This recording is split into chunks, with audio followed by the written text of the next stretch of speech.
Georgie was just a tiny puppy when someone left him in a box on a sidewalk. Deaf, blind, and barely 8 weeks old, he didn't stand a chance out there on his own. But somehow he was found, rescued before it was too late. His body was soft and spotted with patches of pink. His eyes saw nothing, his ears heard nothing. But there was something about him that people couldn't forget. He didn't beg for attention or cry for help. He just waited, still and quiet, as if hoping someone kind would notice. At first, no one thought they could bring him home. 7 dogs already filled the house. It was full, but Georgie stayed in their thoughts. His story kept circling back. 2 days after meeting him, his name was still being whispered like a soft echo in the hallways. That's when it became clear he belonged with them. When Georgie finally arrived home, something shifted. A little pink puppy who couldn't see or hear somehow managed to fill the whole room with presents. Georgie had a habit. He loved collecting things. Shoes, food bowls, packages, it didn't matter. He'd carefully grab them and carry them to one of the beds in the living room. Then he'd sit there waiting patiently until someone noticed. His eyes couldn't lock with theirs and he couldn't hear their voice, but he knew when he had earned a treat. If nobody came right away, he'd let out a soft cry, just loud enough to remind the room, hey, I did something good. Where's my reward?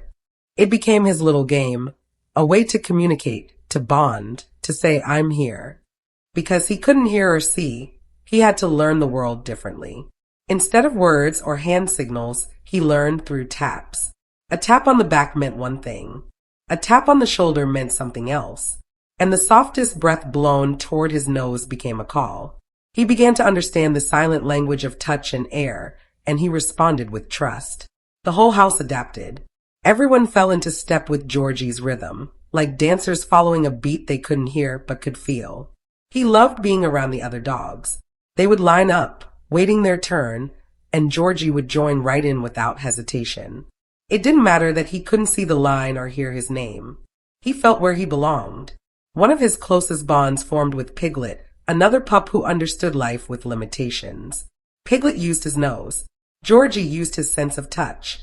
One day they found themselves tugging on opposite ends of the same toy, and somehow they both knew exactly what was happening. No confusion, just joy. Watching the two of them play was like watching a quiet miracle unfold. Each found ways to adapt, to connect, to understand one another. It wasn't just play. It was survival turned into celebration. They didn't focus on what was missing. They leaned into what they had. Georgie, despite everything, carried himself with quiet dignity. He wasn't loud or demanding. He was calm, steady, present. That presence became something powerful when he began visiting the local senior center. Wrapped in a small blanket, he'd sit on laps, still and warm. Hands would reach for him gently, and smiles would appear like light breaking through clouds. People who felt alone suddenly had company.